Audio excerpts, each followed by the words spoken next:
Welcome back to another episode of Here's the Cookout. After the cookout. Why do I keep saying that? I keep thinking here's the thing because I watched that podcast so much. Anyways, welcome to another episode of After the Cookout. I'm Marvin Rice and Patrick Watson. All right, and so today we were going to start off with a kind of a game, sort of one has to go. I've seen a lot of people do this in different ways. Yeah, Usually, one gotta go. Usually gets pretty rough. But anyways, I don't like one this of these question at all. one of these items gotta go. It's either what do I say, steak, Yeah, ribs, like barbecue ribs, wings or shrimp. One of these gotta go, and you gotta go first. those are all my go-tos. But if I had to get rid of one, man, it's hard. The fat kid in me is crying. It's not even real. Listen, if I had to get rid it's a hard decision. If I had to get rid of one, it'd probably be shrimp. I can't go without ribs, steak, bro. You're tripping. Anyways, I can't go without ribs and steak and wings, bro. I ain't going out without wings. That's my go-to everywhere I go. All day, every day. But I'm going to drop steak. It ain't that good. People hype it up. It ain't that good. It's whatever. It's just a piece of meat. People get all hype, especially out here in the Midwest. Y'all, and you're from Texas, so it's even worse there. Steak is a must, but that's definitely not something that's like my favorite. I've literally I can't say never. Maybe 2 or 3 times have went and bought a steak to cook. I've bought steak to just chop up and make like burritos or something, or stir fry. But if I was trying to be healthy, steak would probably be the one that should go out of all of them at least for black men. It's not that good, bro. And you definitely can't get rid of wings. A good steak, you wildin'. Good steak is phenomenal. You go to one where you get a good medium. So it be bleeding? It don't be bleeding. You got that red juice in your plate. You be having that red juice in your plate. That's wrong. No blood in my plate. Line, listen, people talk about, anybody that cooks their steak all the way doesn't know how to. I'm like, listen, bro, my dad would cook his steak all the way through, and it was still tender. It's still good. You can at home if you go out and you get it well done. Yeah, that's because they're being sarcastic. And just because when you ask for it well done, they get whatever, and they just burn it. Yeah, you go out and ask for it well done, you could be eating a rubber tire, bro. You could be eating a tire the whole time. But wings though, like how you eat your wings though? I hate them. I honestly, it's weird. I think I just recognized this as I was growing up. Not as I get older. I'm already grown. As I grow up. When I grow up, I want to eat some wings. I know that I don't like my hands getting messy. I used to, but I used to be fine, but I'm always cleaning my hands. So I like to get my wings naked and have a sauce there to dip. That way I don't get none on my podcast is over. Patrick gotta go.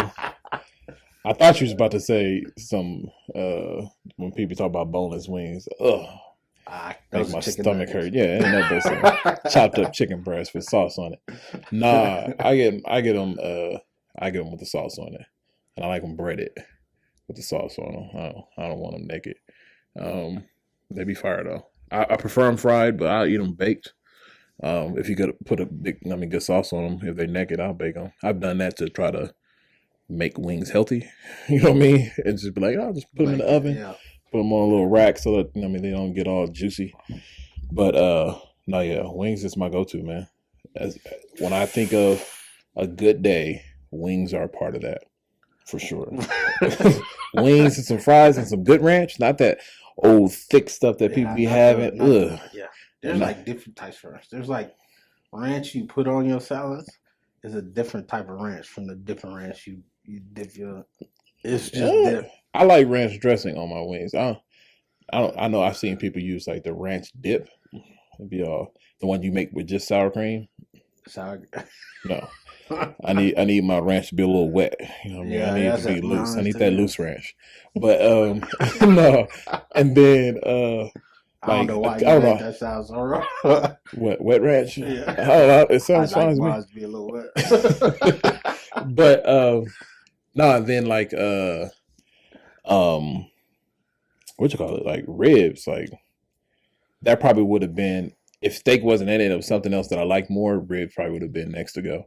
Only because my dad made ribs so much, bro. Like we about to have the fundraiser this weekend. We about to have the fundraiser this weekend. We got to cook 54 slabs of ribs. By the time I'm gonna be in there. By the time I finish cooking them, I don't want to touch them. I'll taste the first couple ones, make sure the rub was right, and then after that, I could eat ribs I could eat all these things every day. If I'm being honest, I could eat shrimp. Might be the only thing that I can't eat on a daily basis.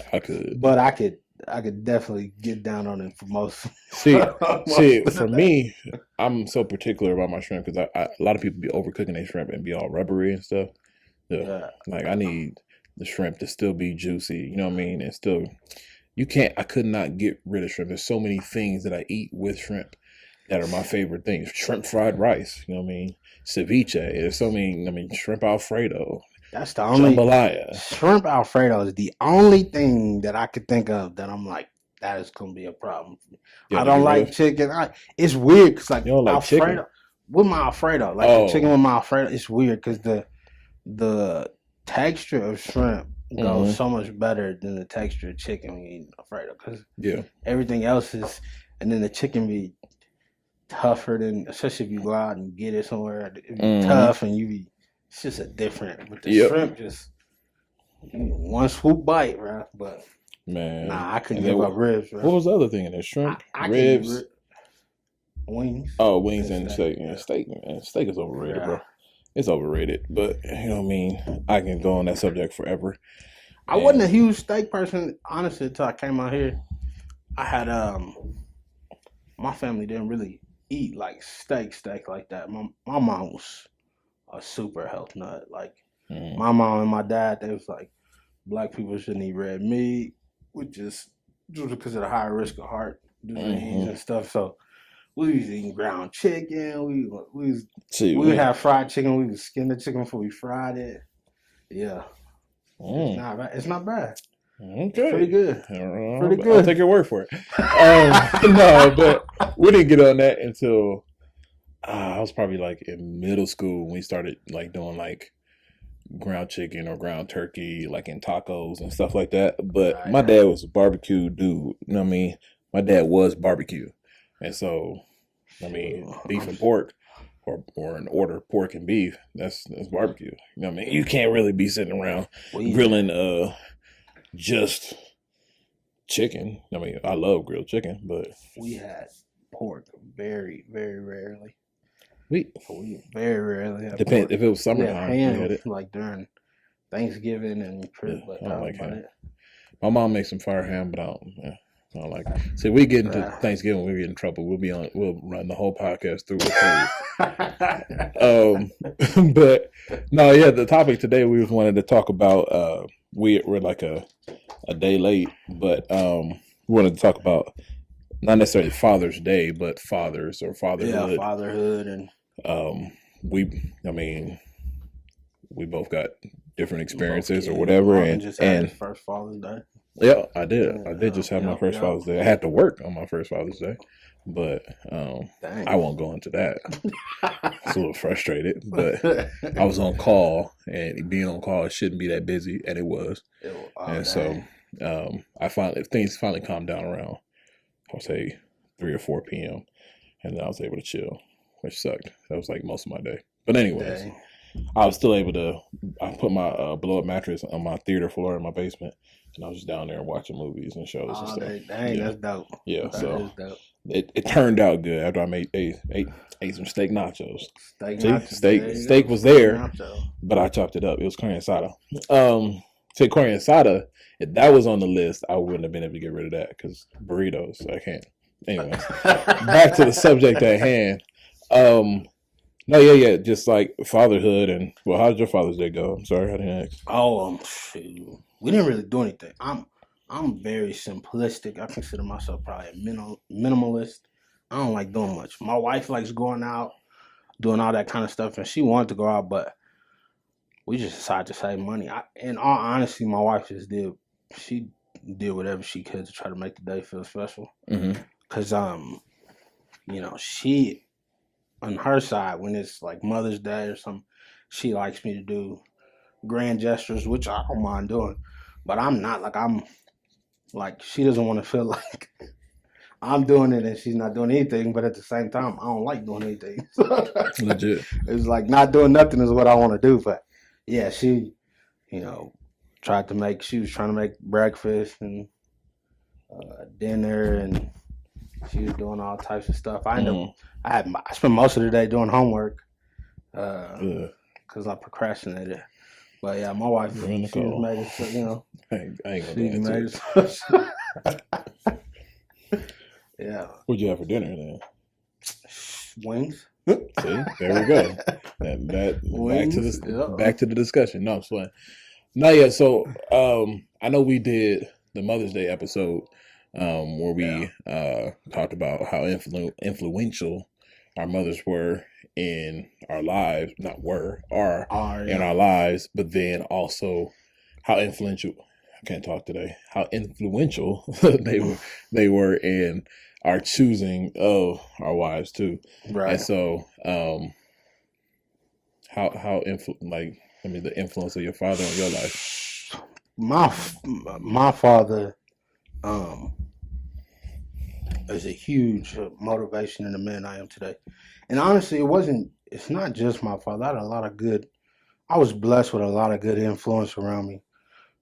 My father was definitely the head of that. And his character, he's a quiet dude too.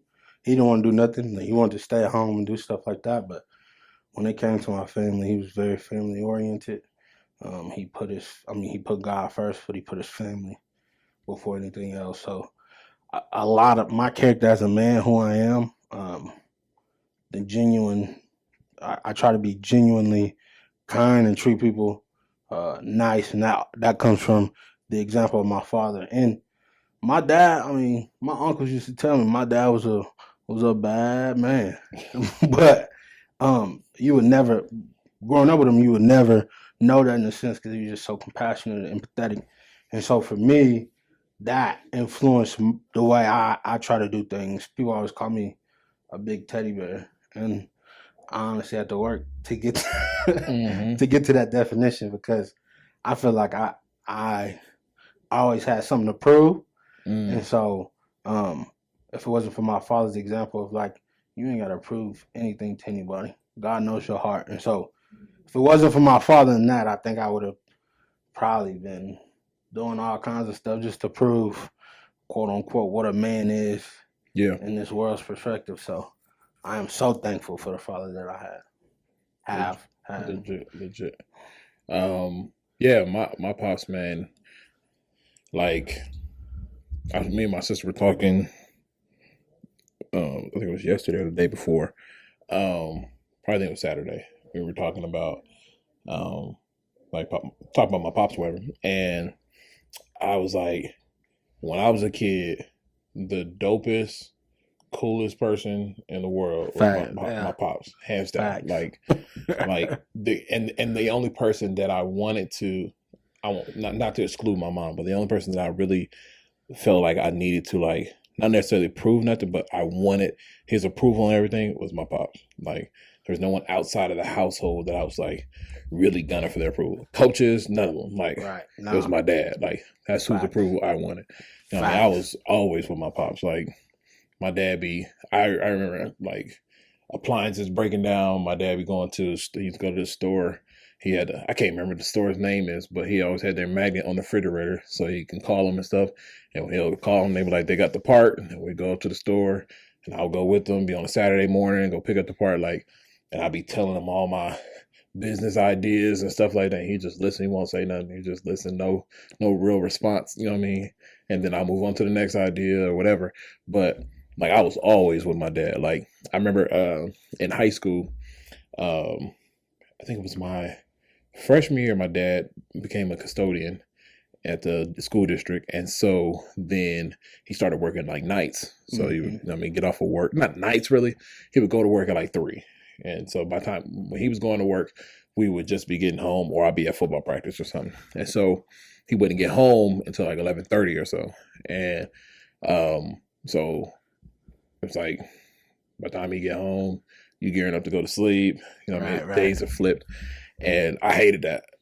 But I knew he had to do what he had to do. Yeah. But anyways, in that, I would when I was in, I think it was my junior and senior year, all the team, they used to go to this restaurant after the games on Friday nights. To go to this restaurant called Graziano's. I never went. Like they'd be like, "Marv, you coming in? You coming out?" I'm going home, bro. Like I know my dad's at home tonight because he wouldn't work on Friday nights because he had my games. And so he was at home. My pops would fry some chicken and some fries, and we'd be at the house. Chilling. And I wanted to be there. I wanted to know what he thought about how I did in the game. I didn't care what anybody else thought.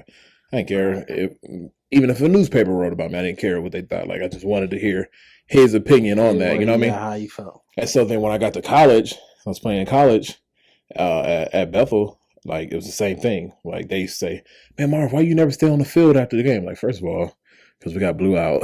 I don't want to look at that scoreboard. Like we get off the field. So we would, you huddle, take a knee at the end of the game. Coach tell you guys suck or whatever, and then go. And people coming out of the stands talking to you and stuff.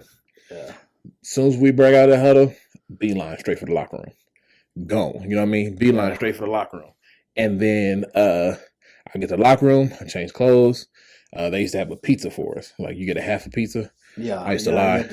Y'all used to do that? Yeah. I used to like, my partner's coming. I would take a whole pizza. I'm like, give me my pizza. Get out of here. Confession time. That'd be one of our segments. Confessions. No. But so I would get my pizza, my whole pizza, and then I as soon as I started walking, it was a certain point where I got service back on my cell phone, walking back to my dorm, and then I called my dad because I knew he was watching online, and then he talked about the game, and stuff like that, and so, I remember the president of the school said that there were some people that he wanted to introduce me to after the games, and he's like, "But I never find you." I'm like, I want to talk to your friends. I don't want to talk to nobody. I don't want to talk to none of y'all. Like, I got friends on campus. I got friends and stuff like that. But I'm like, I'm out, bro. Like, none of y'all are important to me in my mind. It's like, I want to go talk to my pops. He couldn't fly out to the games, but he can watch it online. Bye. Like, you know what I mean? And so, like, I spent, like, everything, the way that he was, my pops was, like you talked about, like, your dad didn't really want to go nowhere. My pops was the same thing. Like, when we were younger, my mom and them would be like, she'd go to her sister's house and stuff like that. And my sisters and my brother would go with her trying to just get out the house. I'd be like, I'm going to chill right here. It's like, because first of all, I prefer to stay with my dad. And second of all, I knew we was about to go get a burger. You know what I mean? Like, we would go to either, depending on the time frame, time of how old I was, we either go to like Golden Ox Burger or some places in California. Fat Burger. I don't know if y'all have Fat Burger. No, nah, we never. Not that I know. We never really went to In-N-Out. We went to Tommy's Chili Burgers, all different places. But anyways, we would go get some food. You're like the only person from California I know that don't like In-N-Out. It's good. I'm just saying it's not as much as people hype it up. Yeah. There's so many other places in California that are better. But like I'll be like they'll leave, and I'm never for sure if my dad like we're gonna leave because he was just waiting until they leave. And then he'd come downstairs and I smell his cologne. I'm like, hey, we about to be out of here.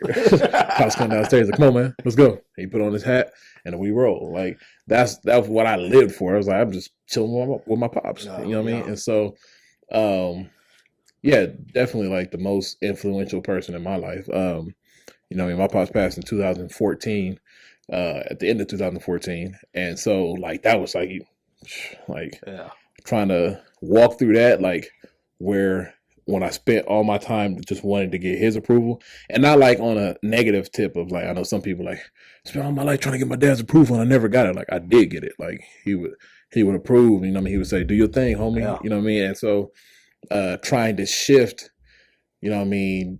where I can't really get that gratification of hearing his approval or like just seeing him like nod his head at me. Like I can't get that no more. And so that was like a big, like, how do I go from there? You know what I mean? So, but anyways, I didn't know. That's tough. That's tough.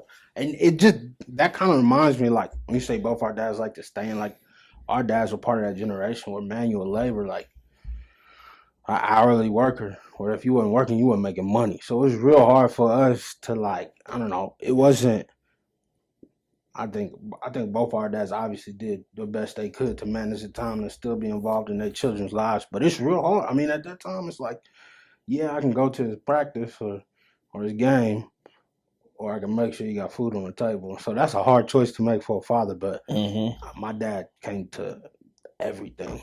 My dad came to all my practices, whether he was there for 10 minutes or the whole time. He came to all my practices when I was in Little League. He came to all my games. When he couldn't come to my games in high school, my uncle came to all my games. Like, my family was just always supportive of us in that sense of, like, being any extracurricular activities. My dad was always there. So that's why, for me, like, when my daughter, when she danced, and my family, I always tell my wife, I was like, y'all don't understand. When I played football, I knew what my family was every time because they was the loudest people out there. Yeah. So every time my daughter danced, I just screamed, and everybody's like, "Oh my gosh, Pat, I could hear you all the way from blah blah blah," and I'm just like, "Bro, that's all I know." Yeah. And I know what that meant to me. At first, like, it was embarrassing. I'm not gonna lie. As a kid, you're embarrassed. Your parents the only one yelling. Your family, my aunt whistling, my mom yelling, my dad yelling. It's embarrassing. You're like, golly, calm down. But then you get older, that moment you don't have it. You like, where everybody at? Yeah. It hits, bro. And you just I'm telling you, it does. And for me, like, I remember these two different events. I keep going back to football, but I can even, go back to my first time preaching too. But I remember, so the first sack I ever got, right, was playing against, I don't remember who we were playing against, but I feel like it was neither here nor there. We're playing against this team, and I got a game-winning sack, forced fumble. And it's towards the end of the game, and the first thing I do, I get up off the ground. I knew I made him fumble. I can't remember if we picked it up. I think, yeah, we picked it up. Nobody got no touchdown or nothing, but turnover and ran a timeout. As soon as I got up off the ground, I knew exactly where they were, and I just eyes beamed straight to my pops, and he was like, "That's what's up." You know what I mean? I'm like, I got the affirmation. Then at Bethel, when I got my first sack, that game I was talking about, I went off on at Bethany. I had 3 sacks, and as soon as I got that sack, I looked up, look at the camera, and I was like, I know my pops is here. You know, watching the game, and so like that. That support is what I'm really talking about. Even like the first time I preached, and it's on YouTube, unfortunately, but I preached at like a youth explosion at a park, and I could hear my dad's voice in the background. You know what I mean? And just like that feeling of just like that absolute support of my pops is like. I watched something earlier. It said that kids get, and this may not be completely accurate, but I liked it when they said it. But they said kids get their confidence from the love of their parents. Like kids that have like that real active love from their parents in the early age have a lot more confidence than other kids. And like just my dad telling me that he supported me, or like, just saying what he would say when I was in college, like, do your thing, homie, when you say all the time, like just that was enough to that was like a full tank of gas. Like I can roll on that alone. I'm still rolling on that, from 2014, from the last conversation I had with my dad when I was talking about the mission. He was like, do your thing, homie. I'm still, that gas tank is not empty. Yeah. You know what I mean? Just from that little statement of real support from my pops. It's just like, and that brings me to like, now it's like, I want to do that for my child, like to have that relationship. I'll let you talk on that. Yeah. Definitely. Everything I do for my kid, I feel like, for me, my family always said, let your actions be motivated by love. Just from a biblical standpoint, let your actions be motivated by love. And so everything I do, even moving out here to Podunk, Kansas. Podunk, Kansas. It was because my daughter was out here. And I mean, my wife too. So I love my wife tremendously. But my daughter, it was like God put in my heart. He's like, you can't pick and choose. Because my mindset, my family was struggling. My mom was struggling. My sister was struggling at the time. She had some medical issues and she was pregnant with my nephew. And my other sister was in school. My other sister was still in high school. And so for me, I'm like, I got to go home. I graduated college. I got to go home and take care of my family. And that to me was proof to my wife. Like, look at him taking care of his family.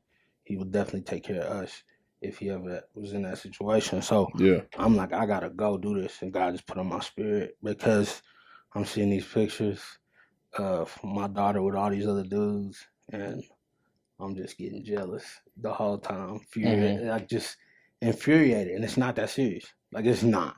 Like I should be happy there's people in her life loving her, right? But I'm just mad because I'm not there. And so I'm like, God, take this anger and jealousy away from me. And he was just like, you can't pick and choose when you want to be a dad. Like, when you want to be a dad, you can't say, okay, I'm going to be a dad and XYZ. I take care of I'm going to be a dad. No, you got to be a dad.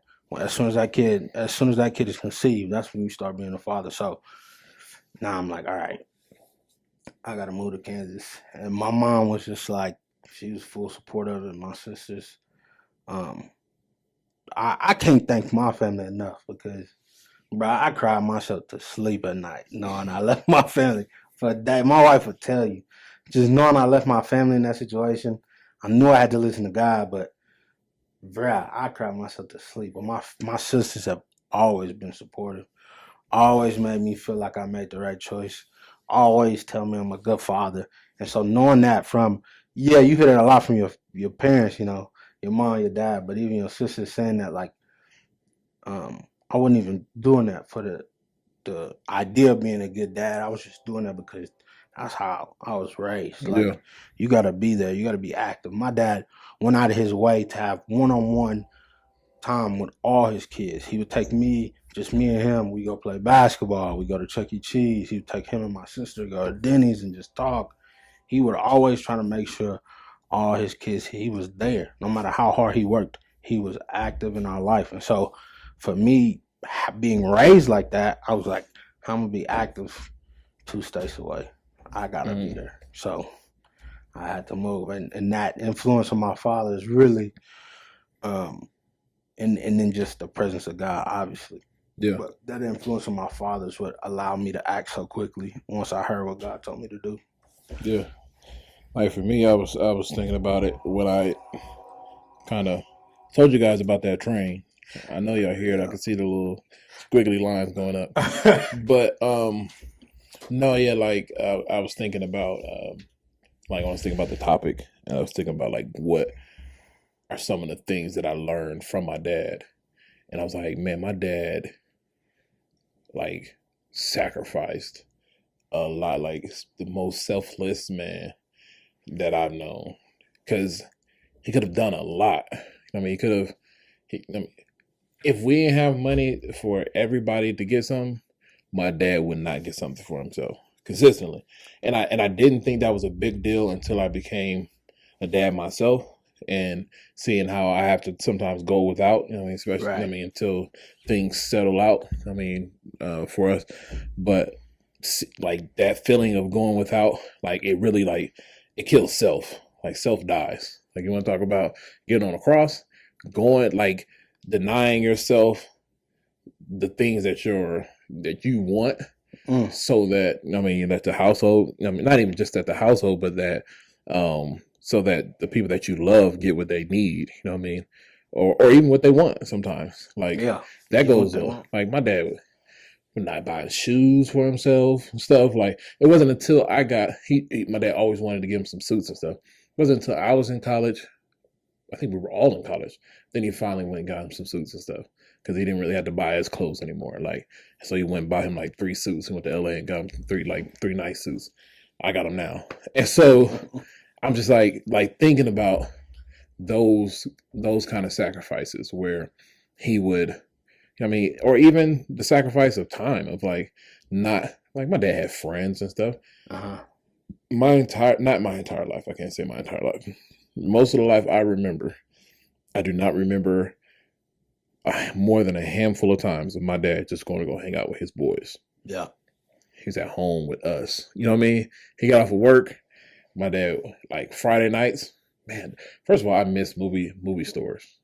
Like, don't you remember movie stores? It's a different feel. It's a different feel than to just scrolling through your phone looking for something. But anyways, we would go, my dad would be like, all right, let's go pick up a pizza. We're going to get this one of these big old giant pizzas. And then he would get ice cream, root beer floats, and then we'd go to the movie store. And we'd be walking through the movie store trying to pick out a movie. Like, he would get us like 2 kids movies, and then he'll get them like an action movie. Yeah. And then Friday night, we watching movies. You know, we come home, it's like 5:37, 6 o'clock or something. We eat our pizza, and then everybody run and go change in their pajamas. And then we come back, we start watching movies. And then after the first movie, my dad make us all root beer floats. Like, that was our Friday night routine. You feel me? And so it was like, that was like my favorite thing. I was like, bro, like, I just want to be at home with my pops and my family. And so, like, he could have been one of those dads that's like, oh, you guys go on in there, I'm gonna go hang out with my friends, or I'm gonna go do this. Like, but that was not him. Like, he sacrificed time with others so that he made sure that he was with us. And because he didn't have that growing up, like his backstory, we could do a whole podcast on his backstory. You know what I mean? Being a good, for me, it's important my wife gets that experience, that she goes out with her friends, just because she got pregnant so young. So it's important to me that she has that experience, because I was blessed with that experience. I went to college.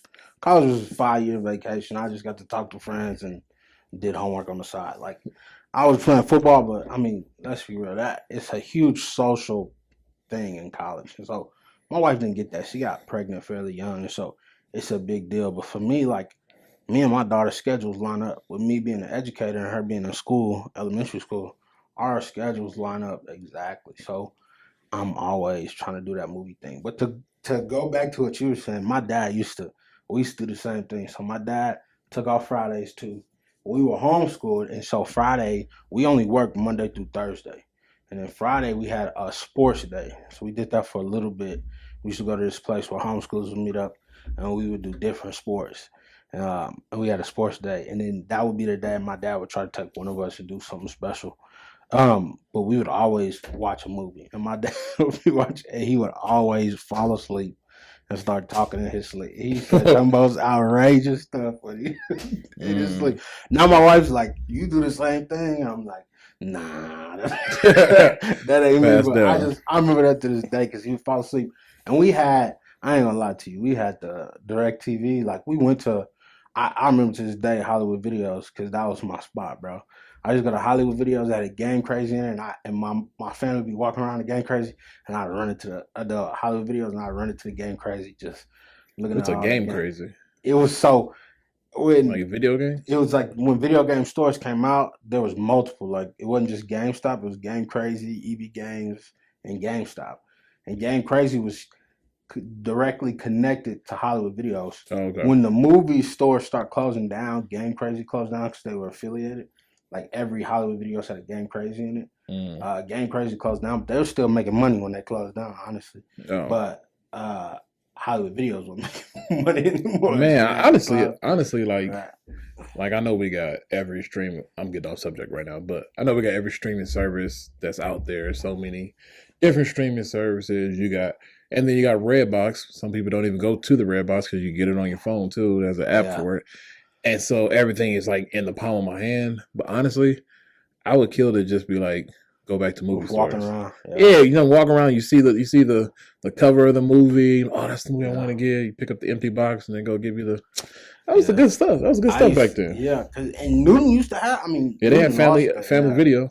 They have. Don't they still got it on the south side of town? Nah, it's closed. It closed down? Oh, okay. It was but I don't know, it's probably like the last one in the world to close. Now there's another one. There's still some in other small towns. That was a good time. I remember walking in there kind of like, oh, this is nostalgic. You know, it is. Yeah, just walking through a movie store, bro. It's nice. Rent a movie for the weekend. Because a lot of times you don't even, especially like Netflix or something, you don't even know what you're looking for. You just, you know what I'm saying? And there's sections, but they give you suggestions and stuff. But and now it's like, because then you got the trailers on there, but back then it was like, you didn't really know what you was going to really be watching. It's like, you could read the back of the cover and, oh, look, this sounds like a good movie. You know what I mean? And then you go watch it. Exactly. Now it's just like, no, I don't want to watch that. And you're talking, me and Nicole scrolling through, no, I don't want to watch that. No, I don't want to watch that. And everything's in the same place, too. Yeah. Like, everything, I mean, later in life, Blockbuster started getting a couple exclusive movies, but everything was in the same place. You never had to go to 8 different apps to see what you was going to watch. Exactly. Everything was in the same place. You could find what you wanted to watch. Your wife could be your spouse could find what they wanted. The kids could find what they wanted because it was all in the same place. You ain't had to go to 8 different apps to figure it out. It was a good time. So it was. But anyways, back to the discussion. We digress. I'm just saying we could do a whole subject on that. Not even just movies, just things that disappeared with smartphones. But that was one of the things that that I learned from my pops, like that. Or at least that I observed that I'm trying to learn now, like that whole selfless thing, which is super hard. Like it's not natural because your instinct is to get what you want to get, do what you want to do, right. And so you literally have to go against your own instincts. And so like trying to practice that, just it was difficult. Like to realize, especially when Abigail was born, it was like realizing like, bro, it's not about you no more. Like now everything's about her and making sure she has a good foundation, making sure she has what she needs, and making sure that you set her up for success. Like it's not about you no more. I always joke with my wife. It was like, you always say like, I kill for my wife, I kill for my family, and I'm not trying to say I'm a murderer, but you my wife's family's life is in jeopardy. I will gladly go. I will gladly do what I got to do, but. There was this feeling, I'm not gonna lie, and God gonna have to check my spirit. There was this feeling as soon as my daughter was born, I'm like, I could do a 30-year life sentence or something like that. I was like, bruh, as soon as I seen her eyes, her crying, the way they look at you and you feed them like they know they need you, I'm like, yep, I can go. Like somebody messes up, I will gladly spend the rest of my life in jail. Tell somebody, take care of my daughter, man, because I'm going in. No, yeah, legit. I feel you. Like that whole like moment, like for me, it was a lot more recent than you. But like being at the hospital, I'm flying here. Being at the hospital, and they did. My wife had a C-section, and so I'm sitting there with her. And they got the little curtain up, and then they were like, "All right," they was like, "All right, Dad, you want to stand up and see us pull her out?" And then when they pull her out, bro, like that. Like I didn't cry. Mm-hmm. I'm just not really a big crier. It takes quite a bit for me to cry, and then when it comes out, it's no stopping it. But but it was just like, man, it was just like my stomach just dropped. I was like, bro, like this is real. You know what I mean? And then so they take her like instantly, even before that, like weeks before that, like the whole protectivism, whatever you want to call it, like started to come out of me of like. Not even weeks before, I guess, like, soon as she got a party, like, we didn't really tell nobody in the beginning. Y'all found out, what, like, month 4 or something like that? Yeah. When we had no choice but to tell people because Nicole started showing, like, we kept it on the low, because, and not nothing against y'all or nothing, but it's just, like, I know there's people that are negative and stuff like that, so we kept everything on the low because I was, like, trying to protect my child. But then, like, as soon as they pull her out, and then the nurses take her, and they take her over. I'm like, whoa, where y'all going, bro? Like, not that I forgot about Nicole, but I was like, you good, but let me go on over here because they done took my baby out of my sight line. You know what I mean? And so then I go over there, and they're like cleaning her off and stuff like that. She's like screaming. And then I started talking to her, and then she just stopped. She got quiet. And then she grabbed my finger, bro. I still got the picture on my phone. I was just like, bro, like that moment, I was like, I will destroy the entire world if I have to, you know what I mean? For my child, and it was just like an instant, like, nah, yeah, like it's me and you, like somebody, period. Like, and then it was just like, it's been like that ever since. And so like, I know my dad had that same, like my dad, I already almost got in like a little. We got a little beef with some dude at the church in California. He was like, "When you bring the bear out in me," it's like that's a statement you don't hear often. Like the bear, the bear out of you, sir. You're human, but no, but it's just like that whole like father. Like I mean, you got to protect, and not only protect, but you got to provide, and just be there. You know what I mean, be present. And so, like that's who my dad was. Like my dad was like. I know everybody says their dad was the best dad, but my dad was the best dad. No offense. But I remember one of the things I distinctly remember my father doing, because I would consider myself, even though like my dad was my hero, kind of like you said, like my dad was Superman to me. But I distinctly remember I was a kid. I don't even think I was 5. I don't even know how it was. I had to be like 4. I might have been 5. How do you remember when you were 4 or 5? You must have the best memory ever. I have the worst memory ever. You start remembering things at 4 and 5. It's like I don't remember nothing from when I was 4 or 5.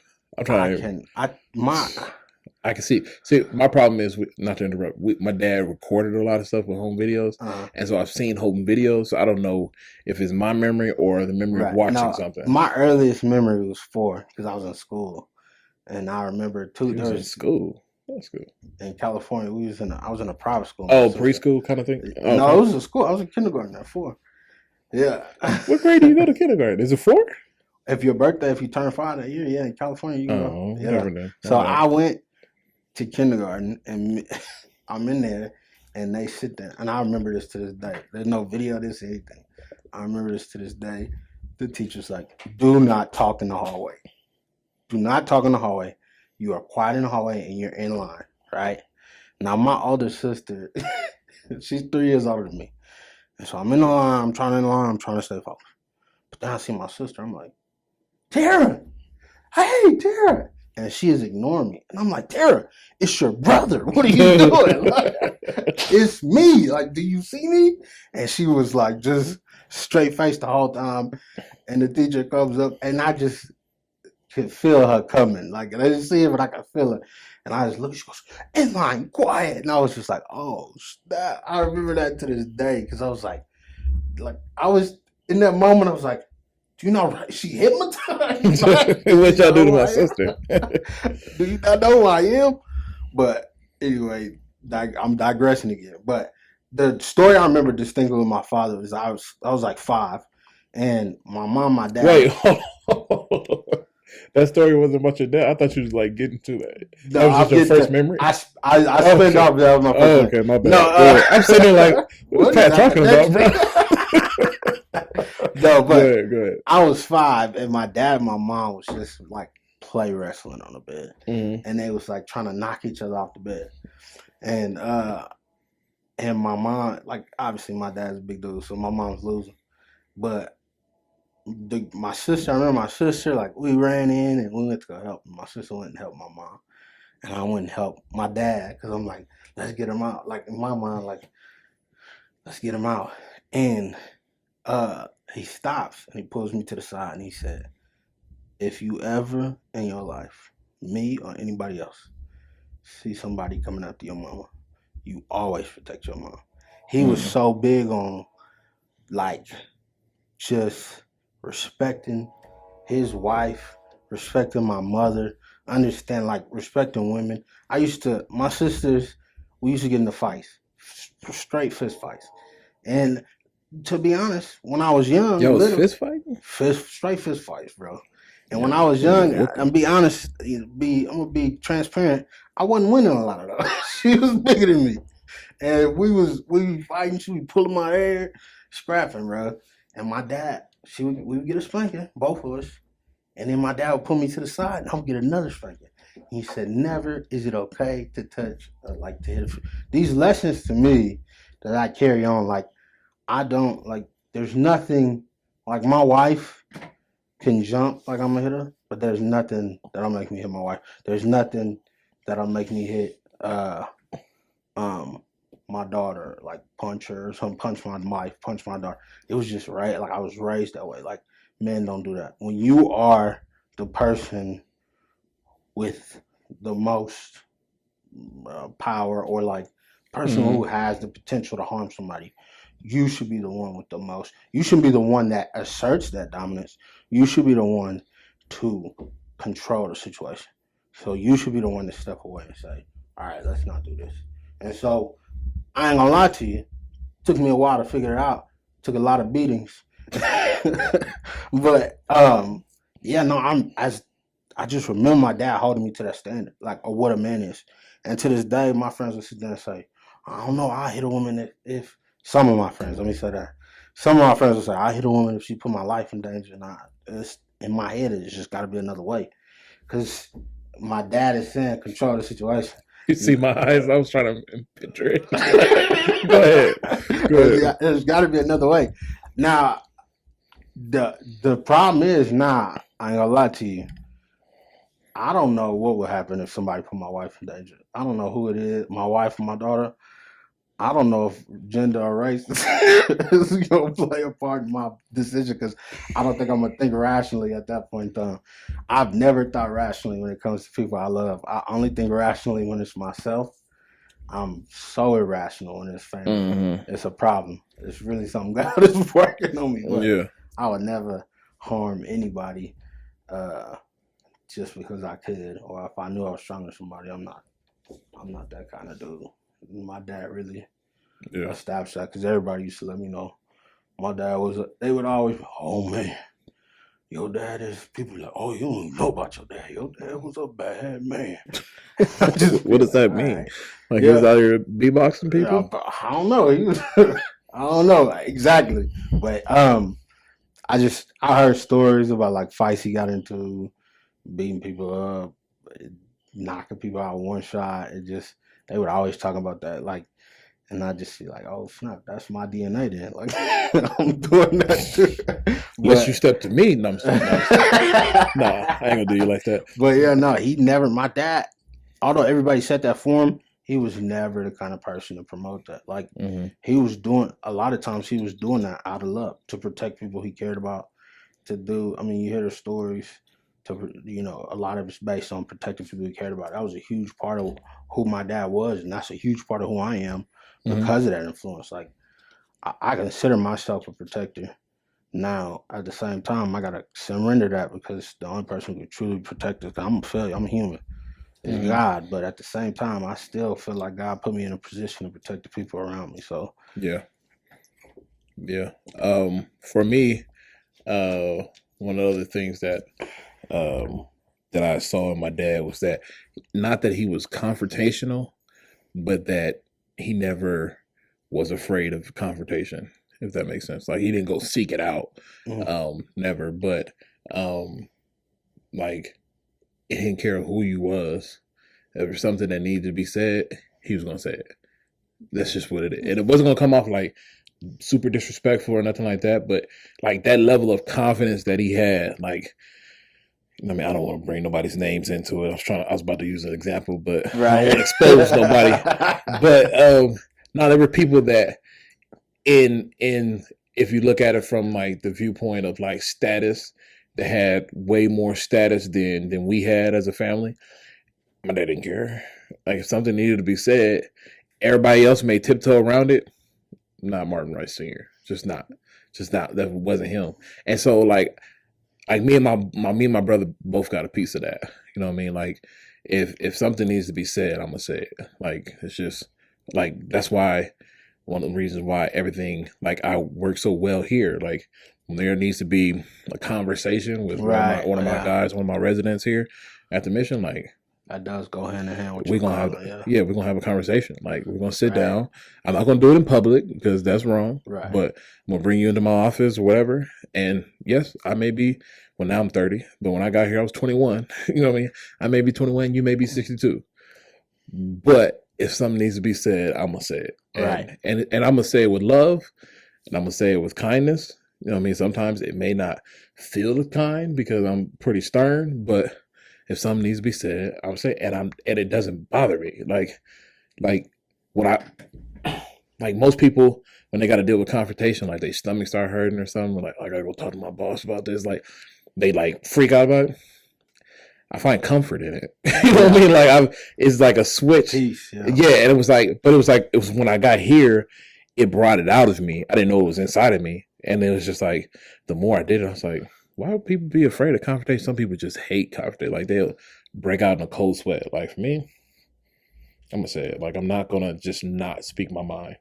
See, I don't know if I have the strength to be confrontational, not get emotional. I'm a very emotional person. Mm-hmm. And so when it crosses that line, for me to step back and just put it in God's hands is kind of my way of keeping peace. Because I know sometimes, I mean, obviously, for me, I always, racial issues, misogynistic issues, those issues, you know, things where people say things, my wife, my daughter, my mom, my sisters, about black people, anything. I speak out about those issues. But like if me and you if I work with you and you have beef with me and you don't like me, like to an extent, I step back. Cause I'm going to say so. I step back because at the end of the day, I don't know how I could be emotional. And I try to ask myself, how can I be godly? So that is a skill. I mean, like, that's a skill. I mean, because for me, I can't even see myself being rational and emotional at the same time. Yeah. So that's a blessing. There's been plenty of times as it happened at work, and I'm just like, you walk in your office and shut your door behind me. I say, yo, we good? What's the problem? You know what I mean? And we'll have a conversation. Like, I'm not scared of that. And I mean, obviously, I'm gonna be tactful about it. Like, I'm not about to go to my CEO. I'm like, yo, what's the problem? I'm like, then now I'm about to get fired. Like, I'll make sure that I still have a job at the end of the conversation. Right. But I mean, there's a way to be tactful in it and everything. But that was like one of the things that, I remember specifically in so many different situations that my dad was like, because I'll be like, Dad said, what the who? You know what I mean? It's just like, hey, it is what it is. Like, he's just a man, just like I'm a man. And so it don't matter. I'm going to say what I need to say. See, my dad was more quiet. My mom was that way. She that way to this day. My mom is definitely like that, where she has to let you know, especially if you say anything unbiblical, it's not even going to be seconds before she she gonna let my mom hit you with that too. You ain't got Bible for that. Oh, that is not what the word says. And then she'll quote scripture while you telling you're wrong, and you'll feel some type of way because you feel like you're over there speaking the Bible. But my dad was quiet. He moved, like, when he said something, it was at that point. Like, I remember there was one situation. I was with my dad. I'm not gonna say any names, but a certain situation happened where this other man was disrespectful to my grandmother. And my dad was there. And my dad was like, listen, I don't know if you're joking or if you're serious, but I'm going to let you know right now, that's not how you talk to my mother. And so at that point, he was letting you know, like, I'm about that action. I don't think it was at that point, like, we're going to talk, like, you either going to apologize or we're going to have a problem.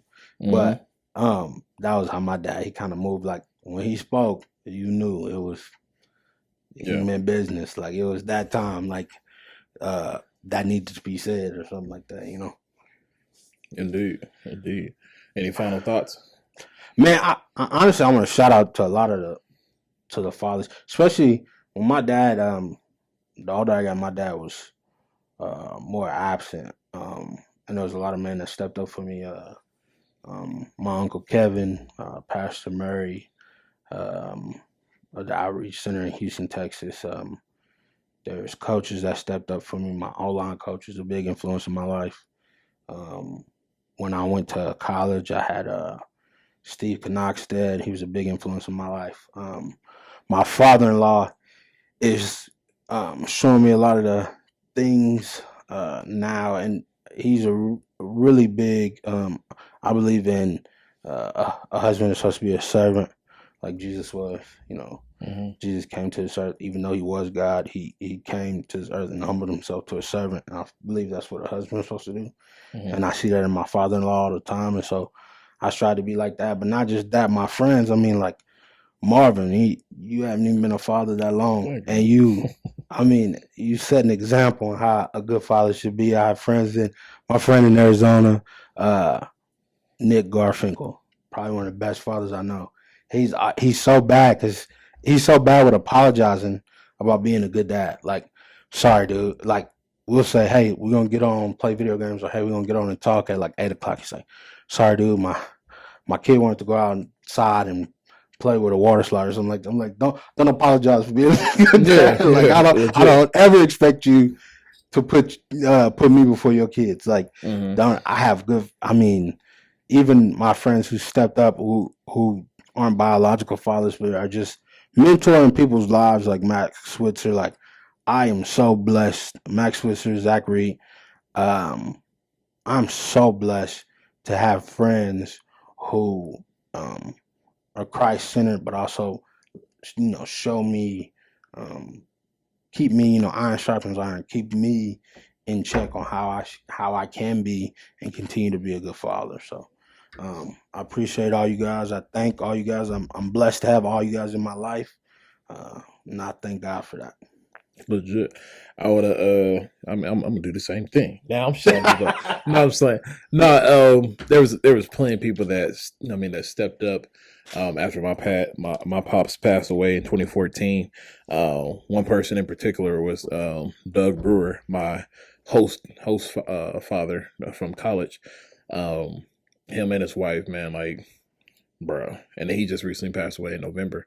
Like, that's my dude right there. Like, man, like taking on something, like not necessarily responsibility because I was a grown man, right? But just like making yourself responsible for somebody that you don't have to be. Exactly. You know what I mean? That takes a lot. You know what I mean? That takes a lot of character. That takes love. You know what I mean? And you know what I mean? Like the conversations that we had, he would come.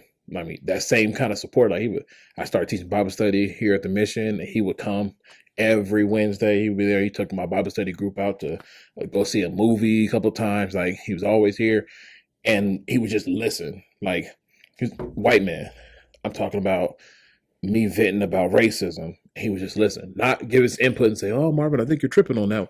Nothing. Would just listen. Like, you know what I mean? Like, I would go to their house, bro, and just fall asleep on their couch after eating dinner, and we'd just be in there chilling. Like, that was my dude right there. And so, definitely shout out to Doug. Then Justin Rice. He's basically like our general contractor here at the mission. And I thought that was a family member. You would think so, yeah. These white dude, same last name, from opposite sides of the world, from where the country. My dad, the Rices are from Atlanta, Georgia, and Justin's from California, and we met here in Kansas. But anyways, like, always got my back, like, never let me down, like, always coming through for me. Plenty of conversations that we've had, those same kind of conversations I would have with my dad, of just talking about different dreams I have and stuff like that. Never shoot them down, just always encouraging and stuff like that. My Pastor Van, Pastor Morris, God's like surrounding me with pastors. Like, it's ridiculous. Like, all the chaplains that I work with, that I just can glean things from. Pastor Scott, so many different people that God's placed in my life. Out here that that just really like just took on, like, all these different people took on the role of one person. That was carrying all that, and everybody took pieces. It's just like, I'll carry this part for you, and I'll carry this part for you. And so, God's definitely blessed me. I feel like I'm gonna miss somebody's name, and somebody's gonna be offended. Your brother? Oh yeah, definitely my brother for sure. yeah, my brother for sure. Matthew, but I know you. Yeah, I know you respect your brother, but putting definitely. It out there to definitely. We've had brother. Conversations about it. All the conversations we get to have, and sit and reminisce and talk about my pops, and especially a lot lately. Especially with me becoming a father and getting married recently. I guess not recently no more. It's almost 2 years now. That's crazy. Sheesh. But anyways, we can go on and on and on. But so many different men that stepped up, and when they didn't have to, it wasn't like it was their responsibility at all. And like I said, I was a grown man. My dad passed, and I think I was 20 or 21 maybe. So I was raised. No one had to raise me, but he continued to mentor me and pour into me. I appreciate all those people. We're going in with food for thought. I still don't know what that is, but you can. So food for thought is our topic. We're gonna leave you with something to think about, and just talking about fatherhood and everything, and what it takes. There is no recipe to be a good parent in any type of way to know. So we're gonna leave you with some food for thought. Put it in the comments what you feel like is the key ingredients you feel like it takes to be a good parent in your life or your kid's life. Cool. All right. I thought I had to do something. I'm glad you got it. That's the food for thought. Put your recipe in the comments. And we love to read them and discuss them maybe in the next episode in the beginning or something like that. Yeah. But all right, we appreciate you guys. I'm pretty sure that we went over time, but it's probably like an hour. But it's all good. Remember, God over everything. Indeed. Y'all have a good one. Peace. Bye.